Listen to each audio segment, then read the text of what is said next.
Bonjour à tous, j'espère que tout le monde va bien. Je continue la vidéo 1 qu'on avait commencé. Donc, commençons avec un signe de croix. Au nom du Père, du Fils et du Saint-Esprit. Amen. On est rendu à l'appel au prêtre. Appel au prêtre maintenant. Développer la semence de foi. Déposer par le saint baptême. Guérir les esprits d'une ignorance si pernicieuse. Leur inculquer une science nécessaire.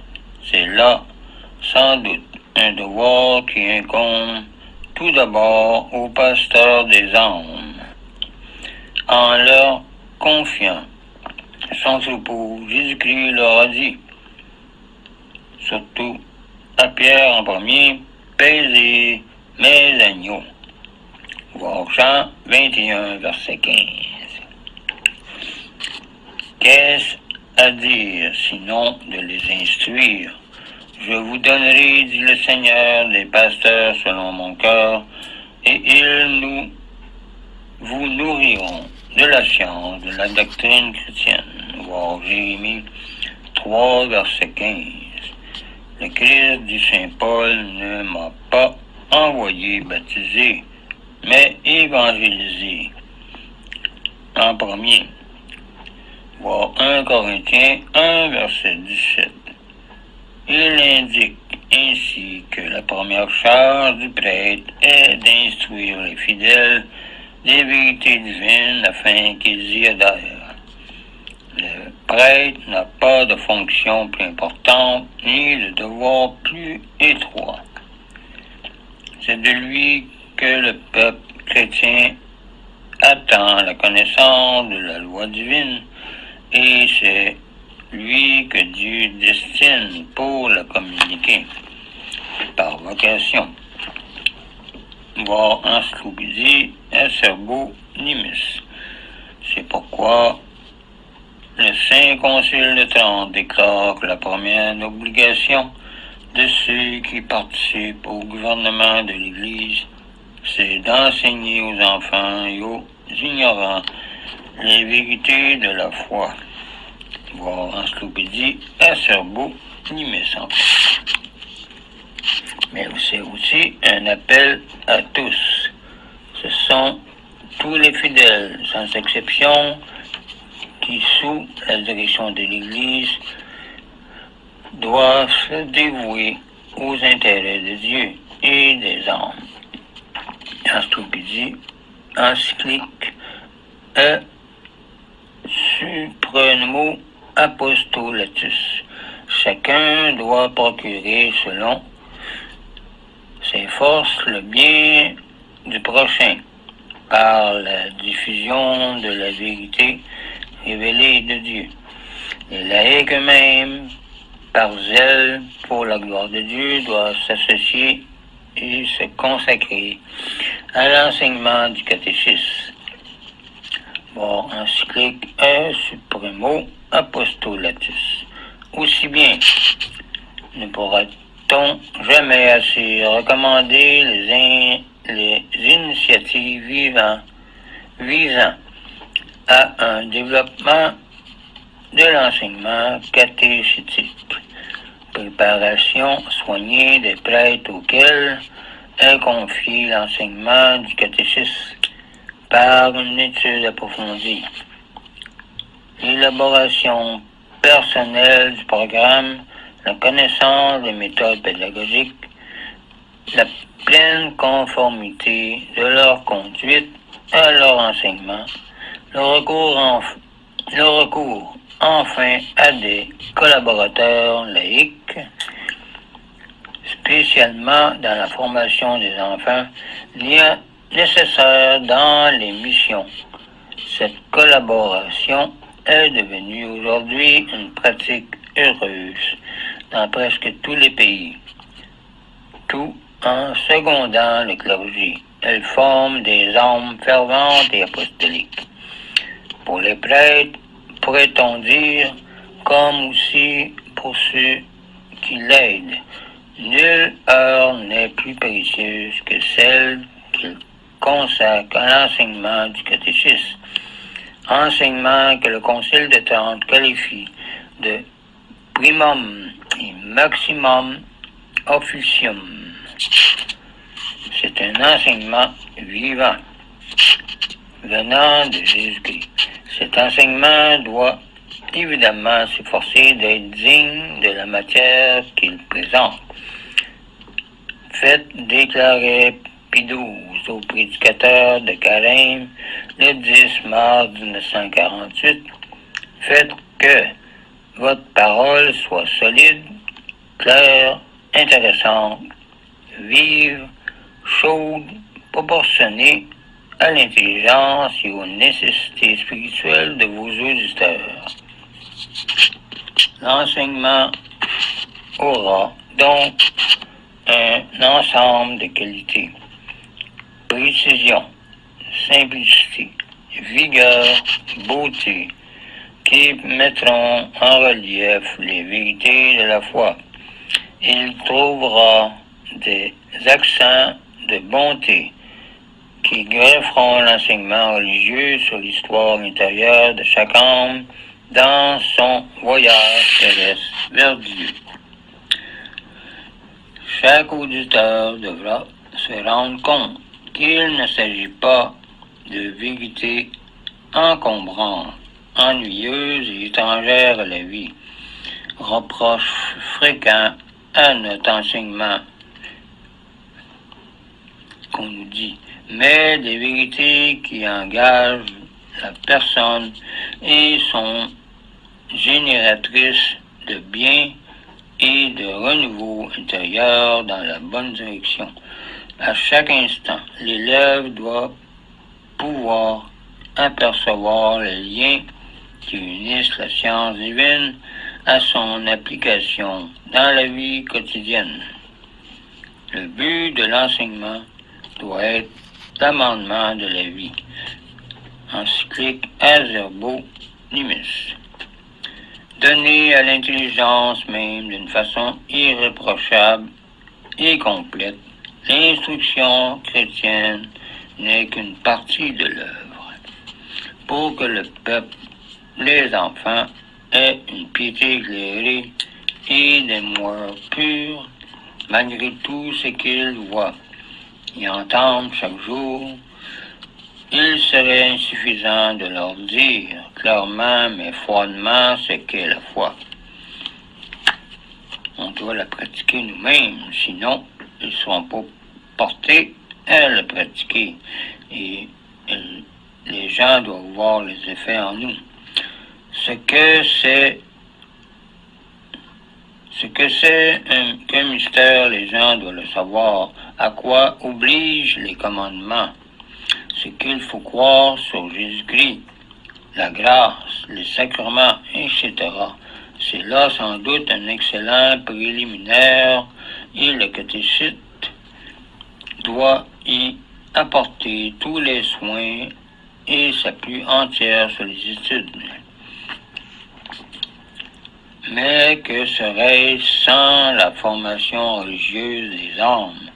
Il faut en diriger toutes les facultés, les développer, les fortifier, mettre la doctrine dans le cœur en même temps que dans l'esprit, la faire passer de l'enseignement théorique dans la vie réelle à la pratique.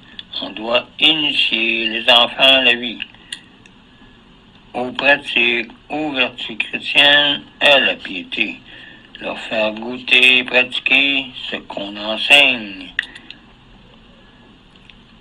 élever leur volonté aussi bien que leur intelligence dans la région des choses divines et déposer au fond des cœurs avec les lumières de la foi, les espérances de la vie éternelle, l'amour de Dieu, la haine du péché, l'horreur du mal et de tout ce qui avilit, l'attachement inviolable à Jésus-Christ, à son Église, faire d'eux des chrétiens solides et fervents pour la gloire de Dieu. Pour cela, il faut, à l'occasion du catéchisme, contribuer à redresser le caractère et les mauvaises habitudes, corriger les défauts, éclairer et rectifier la conscience qui n'est pas affermie assez, anoblir les sentiments à cette fin, toucher par des exhortations, persuader par des exemples, fortifier par des exercices pieux, captiver par des pratiques saintement attrayantes. Quelle tâche et quel ministère! En un mot, il faut aller jusqu'aux âmes, les atteindre, les gagner, les convertir, les transformer et les élever jusqu'à Dieu, avec l'aide de Dieu.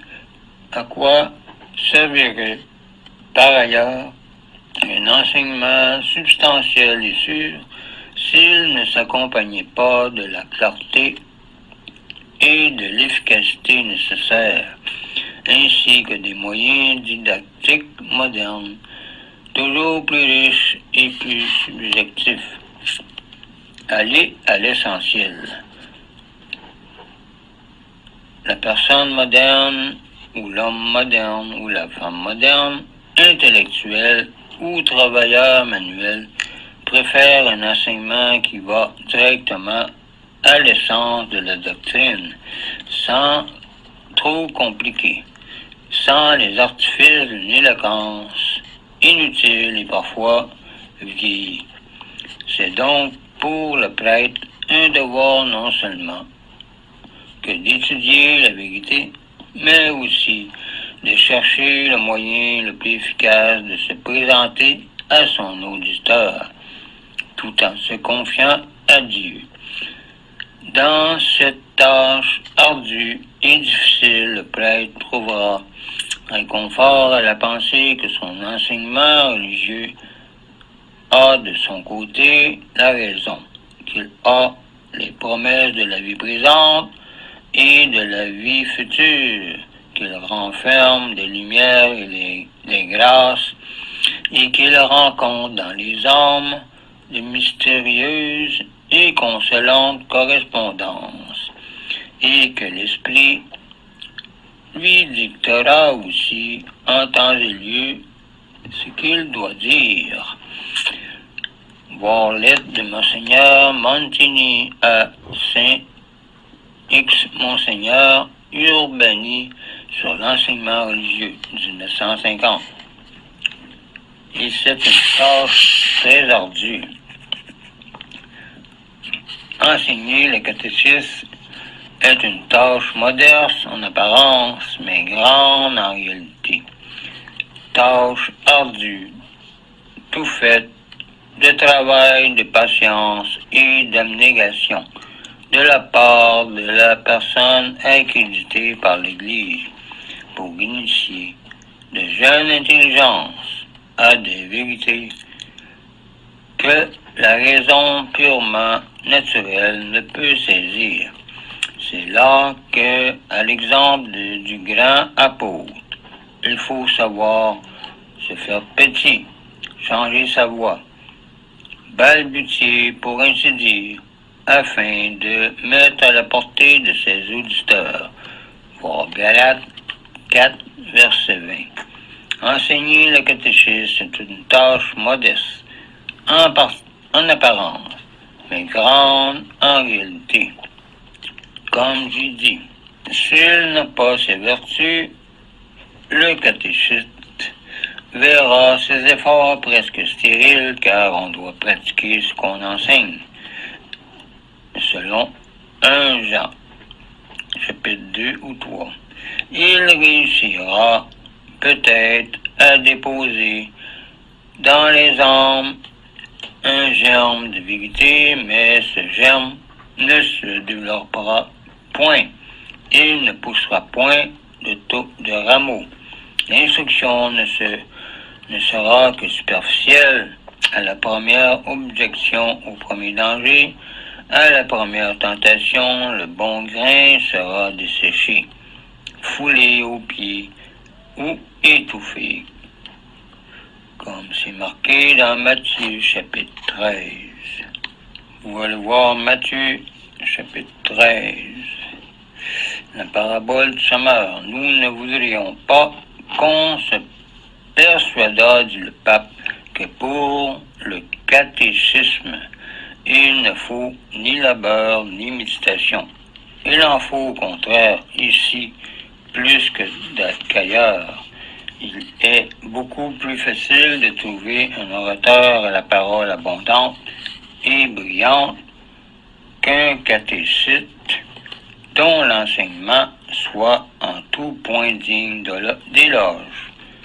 Quelle que soit donc la facilité naturelle de pensée et d'élocution que l'on ait reçue, il faut bien retenir que jamais on ne parlera de la doctrine chrétienne avec lui pour les âmes, au peuple et aux enfants si on est préparé par une sérieuse méditation et si on ne la pratique pas.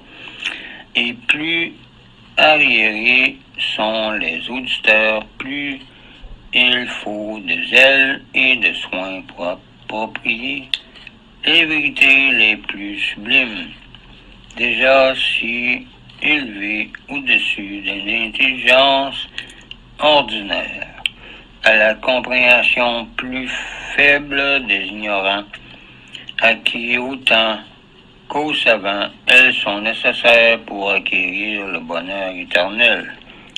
Voir encyclique Acerbo Nimis. Où le catéchiste trouvera-t-il cette patience, cette bonté surhumaine, cette aimable douceur, cette force, cette persévérance, cette fermeté, cette égalité d'humeur, ce tact, cette prudence, ce zèle ardent nécessaire pour que sa noble mission soit fructueuse, là même où toutes les œuvres puisent leur vigueur et leur fécondité dans la vie intérieure de la vie de raison. Le saint curé d'Ars était loin d'être un savant. Ce n'était ni un métaphysicien, ni un érudit, ni un homme de génie, ni un grand orateur. Et cependant, quel fut merveilleux ces catéchismes produisirent dans les âmes, car c'était un saint. Des somnités scientifiques y venaient assister, des esprits forts y étaient subjugués. Pourquoi? Saint Jean-Baptiste Vianney était un contemplatif, un homme de prière et de raison, un saint. Son âme était intimement unie à Dieu. Et il disait souvent, on fait beaucoup plus vite avec l'oraison dans le travail, avec le travail. Ceux qui, par le devoir de leur vocation, sont destinés à former le Christ dans les autres, doivent d'abord le former en eux-mêmes, comme j'ai dit tantôt. Car comment pourront-ils accomplir leur charge s'ils ne sont d'abord revêtus de Jésus-Christ et revêtus jusqu'à pouvoir dire avec l'apôtre, je vis non plus moi qui vis, mais le Christ qui vit en moi. Pour moi, le Christ est ma vie. Voir Galates 2, verset 20.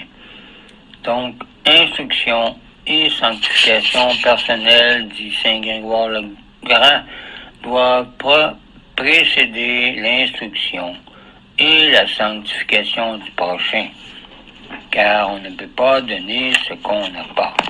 Si on n'est pas saint, on ne peut pas rendre quelqu'un saint. C'est comme un peu un prof de karaté, un maître en karaté, seul peut enseigner les choses de karaté jusqu'à la maîtrise. Donc, ainsi avec le catéchisme. Réédition du catéchisme populaire, maintenant, de François Spirago, qui a été faite en 1903 en premier. À cette époque, comme la nôtre, où plus que jamais les races sont sous mille formes diverses, s'attaquent avec violence aux vérités religieuses les plus fondamentales. A-t-on le droit de se contenter d'un minimum des plus médiocres en ce domaine, se rendant ainsi totalement incapable de défendre sa foi devant qui là-bas en brèche et même de la justifier à ses propres yeux. À combien plus forte raison est-ce le cas pour ceux qui, comme les parents, les maîtres et les maîtresses, ont pour mission, en raison même de leur état, d'enseigner la science religieuse ou toute autre science. Ce qu'il faut à toutes ces personnes, c'est qu'ils s'imposent dans toutes les familles catholiques. C'est un livre pratique et complet sur la religion comme le catéchisme, qui, faisant le point entre le petit catéchisme et la théologie, constitue une véritable théologie populaire, réunissant en un tout harmonieux et intéressant ce que tout catholique ayant quelque culture devant savoir du catéchisme, de l'histoire sainte, de la liturgie, de l'apologétique et de l'histoire de l'Église. Tout le monde devait savoir ça, surtout les chrétiens. C'est uniquement en faisant son livre de chevet d'un ouvrage de ce genre qu'un homme instruit pourra se dire vraiment qu'il est aussi versé dans les sciences religieuses qu'il l'est dans d'autres branches du savoir humain. C'est une vérité banale, que tel aurait dû être le cas de toute notre classe dirigeante. Mais hélas, qu'en est-il trop souvent? Est-ce ainsi armé ce qu'on pourra défendre victorieusement, le cas échéant, et ses croyances et ses pratiques religieuses? C'est pour combler cette lacune en même temps que parer à ce besoin que nous avons résolu avec l'aide bienveillante de l'éditeur de réimprimer ici au Canada le présent ouvrage qui venait de la France, comme il s'agit là d'une œuvre de tout premier ordre, doublée d'une entreprise financière considérable au point de rendre prohibitive toute réimpression de francs en France. Nous voulons croire que tous les milieux intéressés à la diffusion de la doctrine catholique intégrale nous sauront gré d'un tel effort et nous aideront à lui assurer tous les succès qu'il mérite. C'est que les ouvrages de ce genre n'abondent guère sur le marché, même si l'on regarde dans un passé assez éloigné, où les grands catéchismes, pourtant, ne sont succédés parfois à une cadence accélérée. La vérité, c'est que le catéchisme de Spirago est, tant en raison de son succès que de son mérite intrinsèque, l'un de ces livres fondamentaux qui s'impose absolument à tout le public lecteur et qui devrait être dans toutes les bibliothèques et dans tous les foyers pour connaître l'instruction religieuse vraiment, comblée d'approbation et de bénédiction épiscopale sans nombre et traduit dans de nombreuses langues étrangères. Il est l'objet, depuis plus de 50 ans, d'éditions qui ne se comptent plus, qui témoignent avec éloquence de sa rare valeur, se tenant dans une voie intermédiaire entre les grands catéchismes ordinaires et les traités de théologie. Il sait unir à merveille la simplicité des uns à la profondeur des autres. Autant il tient à garder la méthode si accessible des premiers, autant il sait emprunter aux seconds le secret de leur force, qui consiste à faire appel sans cesse pour confirmer chaque vérité d'abord à l'Écriture, qui est la parole même de Dieu, puis à la tradition orale, qui est la voix séculière et autorisée de l'Église enseignante par les papes, les conciles, les pères, les docteurs et les théologiens, enfin, aux lumières de la raison naturelle venant s'ajouter à ce que nous disent d'un commun accord les enseignements de la foi et ceux de nos ancêtres dans la foi. Au fait, l'esprit reste confondu devant un tel annoncellement de textes de l'Écriture et des pères venant appuyer chaque vérité. Tout cela sous la forme la plus discrète et comme sans en avoir l'air. Quelle source